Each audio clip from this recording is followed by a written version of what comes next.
Hi friends, ഇന്ന് നമ്മൾ കേൾക്കാൻ പോകുന്നത് ദ ഷാഡോ 39-ാം ഭാഗം. രചന ആമിക. അവതരണം ബിൻസു ഷിജി. എന്താ മോളെ ഇത്? ജ്യേഷ്ഠനെ കണ്ടെത്താൻ വന്നിട്ട് ഇതൊക്കെ എപ്പോ? ആരാണ് ആ കക്ഷി? ജയദേവൻ തൻ്റെ ഉള്ളിലെ അസ്വസ്ഥതയും ഭയവും മകൾ അറിയാതിരിക്കാൻ അത് മറച്ചു പിടിച്ച് ഒരു കുസൃതി ചിരിയോടെ ചോദിച്ചു. പറ്റിപ്പോയി ഡാഡി. എനിക്ക് തോന്നുന്നു എൻ്റെ ബുദ്ധിയൊക്കെ പോയെന്ന്. ഇവിടെ വന്നിട്ട് ഇത്രയും ദിവസമായി വിഷ്ണുവേട്ടനെ കണ്ടെത്താൻ പോയിട്ട് അദ്ദേഹത്തെപ്പറ്റി ഒരു ചെറിയ സൂചന പോലും എനിക്കിതുവരെ കണ്ടെത്താനായിട്ടില്ല. പകരം ഞാനിപ്പോൾ മറ്റൊരു കുഴിയിൽ വീഴുകയും ചെയ്തു. ഒരു കൊച്ചുകുട്ടിയെപ്പോലെ അവൾ അദ്ദേഹത്തിൻ്റെ തോളിൽ തല ചായച്ചു കിണങ്ങി. തൽക്കാലം നമുക്ക് മറ്റുള്ളതെല്ലാം മാറ്റിവെക്കാം. താൻ പറ, ആരാ ആള്? മകളെ വാത്സല്യത്തോടെ നെഞ്ചോട് ചേർത്ത് പിടിച്ചുകൊണ്ട് ജയദേവൻ ചോദിച്ചു. Daddy, that is super complicated. അതിപ്പോൾ ഞാൻ എങ്ങനെയൊന്ന് പറയുക? അതെന്താ ഞാൻ ചോദിച്ച ചോദ്യത്തിന് മറുപടി പറയാനൊരു കോംപ്ലിക്കേഷൻ? താൻ പ്രണയിക്കുന്നത് ഇനി വല്ല ഏലിയൻസിനെയുമാണോ? ജയദേവൻ വാക്കുകളിൽ ആവോളം തമാശ നിറച്ചുകൊണ്ട് ചോദിച്ചു. ആണെന്ന് തോന്നുന്നു ഡാഡി. അന്ന് പള്ളിപ്പെരുന്നാളിന് പോയപ്പോൾ ഒന്ന് കണ്ടതേ ഉള്ളൂ. പിന്നെ അയാൾ എവിടേക്ക് പോയെന്ന് യാതൊരു പിടിയുമില്ല. എന്നിട്ട് എൻ്റെ മോൾ അയാളെപ്പറ്റി അന്വേഷിച്ചില്ലേ? അന്വേഷിക്കാതെ പിന്നെ? ഈ നാട്ടിലിനി അയാളെ തിരയാൻ ഒരു ഇഞ്ച് സ്ഥലം പോലും ബാക്കിയില്ല. അയാൾ ആവിയായി പോയോ എന്നാ സംശയം.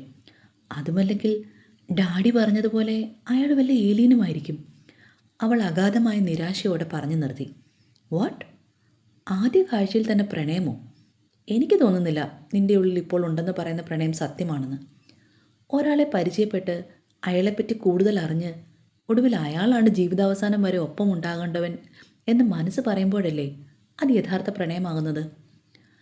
ചോദിക്കുന്നത് കൊണ്ടൊന്നും തോന്നരുത്.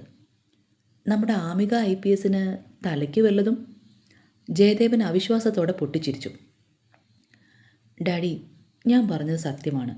ആദ്യ കാഴ്ചയിൽ തന്നെ എനിക്ക് അയാളോട് വല്ലാത്തൊരിഷ്ടം തോന്നി. അത് പ്രണയമാണോ എന്ന് ചോദിച്ചാൽ അതെനിക്കും അറിയില്ല. പക്ഷെ ഒന്നറിയാം, അന്ന് മുതൽ ഇന്ന് വരെ അയാളാണ് എൻ്റെ മനസ്സ് നിറയെ. അവൾ ഗൗരവം വിടാതെ തന്നെ പറഞ്ഞു. ആഹാ, പോലീസ് പണി നിർത്തിയിട്ട് നമുക്ക് വല്ല കഥയും എഴുതിയാലോ? നല്ല ഭാവനയാണല്ലോ മോളെ. ഒരേ ഒരു തവണ കാണുക, പ്രണയമാണോ എന്ന് തിരിച്ചറിയാത്തൊരിഷ്ടം. എൻ്റെ കൊച്ച് വല്ലാത്തൊരു കൺഫ്യൂഷനിലാണെന്ന് തോന്നുന്നു. താൻ ഇവിടെ വന്നത് എന്തിനാണെന്ന് മറക്കരുത്. നമുക്കിനി വളരെ കുറച്ച് ദിവസങ്ങൾ കൂടിയേ ഉള്ളൂ. ഇവിടെ തീർക്കാനുള്ള ഉത്തരവാദിത്വങ്ങൾ ഇനിയുമുണ്ട്. അത് ഓർമ്മ വേണം. ജയദേവൻ അല്പം ഗൗരവത്തോടെ മകളെ ഓർമ്മിപ്പിച്ചു. ഡാഡി, സത്യത്തിൽ വിഷ്ണുവേട്ടനെ അന്വേഷിക്കാൻ മാത്രമാണ് ഞാൻ ഇങ്ങോട്ട് വന്നത്. പക്ഷേ ഇവിടെ എത്തിയപ്പോൾ എൻ്റെ മനസ്സിൽ ഇങ്ങനെ ഒരു ഇഷ്ടം തോന്നി. അത് ഞാൻ എൻ്റെ ഡാഡിയോട് തുറന്നു പറയുകയും ചെയ്തു.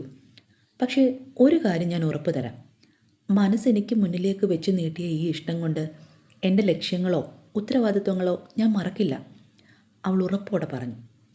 ജയദേവൻ ഒരു ദീർഘനിശ്വാസം ഉതിർത്തുകൊണ്ട് അവളെ ചേർത്ത് പിടിച്ച് ആ കണ്ണുകളിലേക്ക് നോക്കി അല്പം നേരം നിന്നിട്ട് പറഞ്ഞു തുടങ്ങി. മോളെ, പ്രണയം അത് പുറമെ നിന്ന് നോക്കുമ്പോൾ മനോഹരമാണെന്ന് തോന്നിയാലും എല്ലാവർക്കും ഒന്നും അത് മനോഹരമാകണമെന്നില്ല. അത് പലർക്കും സമ്മാനിക്കുന്നത് അഗാധമായ വേദനകൾ മാത്രമാണ്. നിന്റെ കാര്യത്തിൽ അത് ശരിയാകണമെന്നില്ല. ഒരുപക്ഷെ അയാൾ വിവാഹിതനാണെങ്കിലോ? ആ ചോദ്യം ആമികയിൽ വലിയൊരു ഞെട്ടലുണ്ടാക്കി. അവളുടെ മുഖത്തെ തിളക്കം പെട്ടെന്ന് മാഞ്ഞുപോയി. എൻ്റെ കൃഷ്ണ, ജീവിതത്തിൽ ആദ്യമായിട്ടാണ് ഒരാളോട് എനിക്കിങ്ങനെ തോന്നുന്നത്. ഇനിയിപ്പോൾ ഡാഡി പറഞ്ഞതുപോലെ അയാൾ വിവാഹിതനാണെങ്കിൽ എനിക്ക് ഓർക്കാൻ പോലും വയ്യ. ആമിക മനമൊരുക്കി ദൈവത്തെ വിളിച്ചു.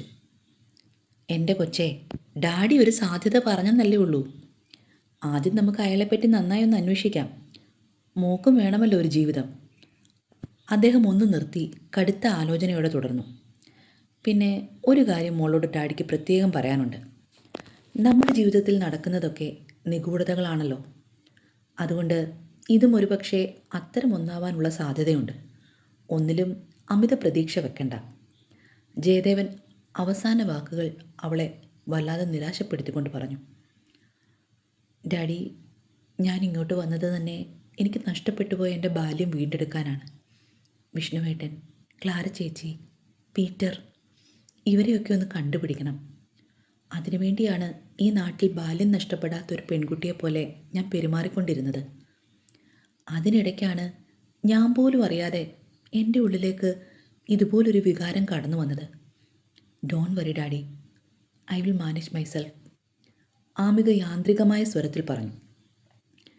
ഹേയ്, എൻ്റെ കുട്ടി ടെൻഷൻ അടിക്കേണ്ട ഒരു കാര്യവുമില്ല. ഒന്നല്ലെങ്കിലും ഇതുപോലൊരു സ്ട്രോങ് ആയ ഡാഡി കൂടെയില്ലേ? മകളെ നെഞ്ചോട് ചേർത്ത് പിടിച്ചുകൊണ്ട് ജയദേവൻ ആശ്വസിപ്പിച്ചു. പക്വതയില്ലാത്തൊരു പെൺകുട്ടിയെപ്പോലെ പെരുമാറുമ്പോൾ ഒരുപാട് സൗഹൃദങ്ങൾ എന്നിലേക്ക് വരും. ആ സൗഹൃദ വലയങ്ങൾ വിപുലമാകുമ്പോൾ ആർക്കെങ്കിലും വിഷ്ണുവേട്ടനെ പറ്റിയോ ക്ലാര ചേച്ചിയെ പറ്റിയോ എന്തെങ്കിലും പറയാനാകുമെന്ന് ഞാൻ കരുതി. പക്ഷേ ഈ നിമിഷം വരെ അവരെ അറിയാവുന്ന ഒരാളെ പോലും എനിക്ക് കണ്ടെത്താനായിട്ടില്ല. പകരം എൻ്റെ മനസ്സ് അതെന്നിൽ നിന്നും കൈവിട്ടു പോയിരിക്കുന്നു.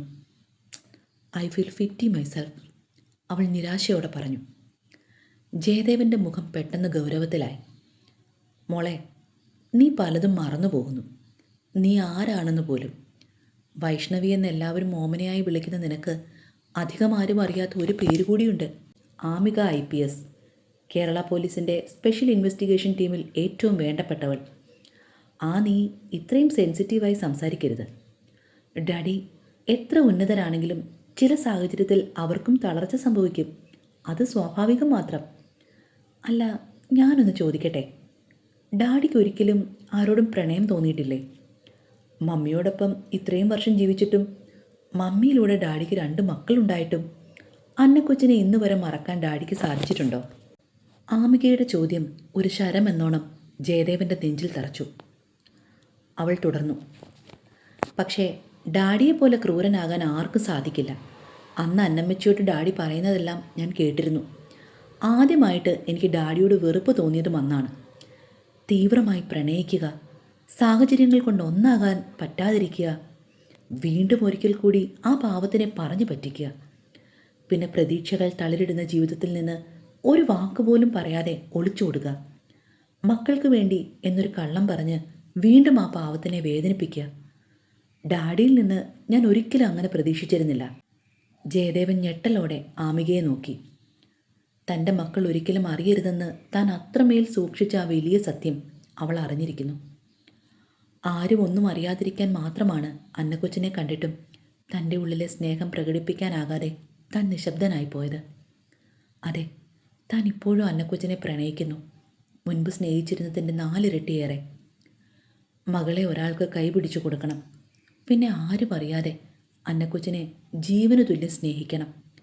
ആത്മാവ് ആത്മാവിനോട് ചേരുന്ന ആ ദിവസം അവളെ പൂർണ്ണമായും സ്വന്തമാക്കണം. അതായിരുന്നു തൻ്റെ സ്വപ്നം. ജയദേവൻ വാക്കുകൾക്കായി പരതി. മോളെ, ഡാഡി,